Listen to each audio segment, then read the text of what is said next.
In this lecture, we're going to refactor our project. Before we do, we need to discuss a concept called separation of concerns. It's a design pattern for deciding how we should architect an application. Let's say we need to switch UI frameworks. At the moment, we're using Bootstrap. What if we wanted to switch to Tailwind? Completely rewriting an application can take up a lot of time. It can cost a lot of money too. One question you should ask yourself is how much code can you reuse? If your code can be dropped in any project, you have highly reusable code regardless of the framework. The question is, how do we achieve reusable code?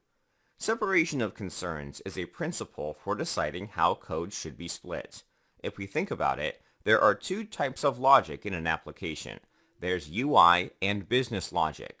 In this instance, UI logic refers to the code inside the template block of a component. For example, the v-for, v-if, and v-bind directives are examples of UI logic.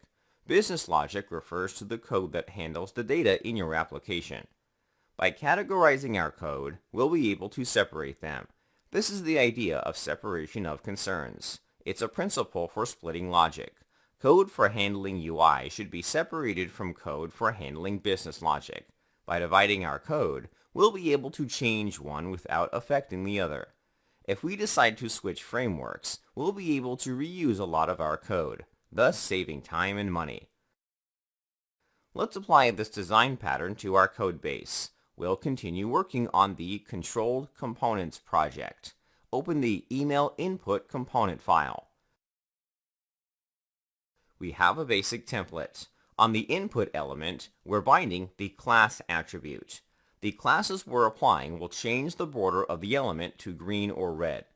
We're using similar conditions for both classes. This part of the code can be considered business logic.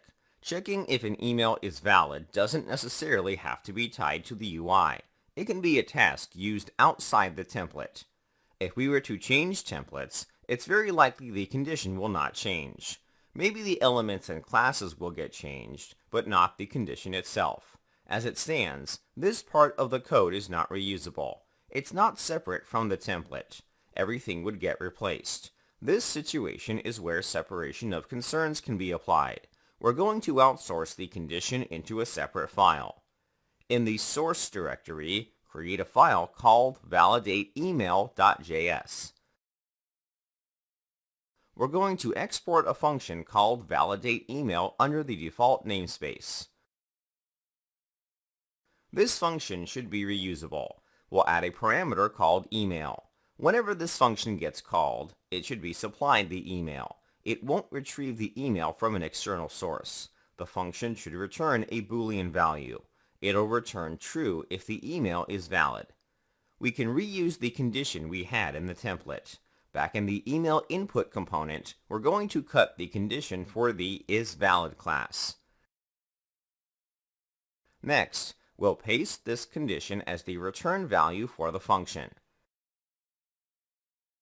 Our function is ready. Let's load this function in the app component. In the email input component, import the validate email function.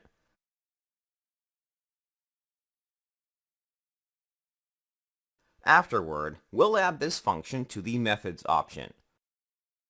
Lastly, we need to update our conditions in the template. For the isValid class, we'll set the condition to the function.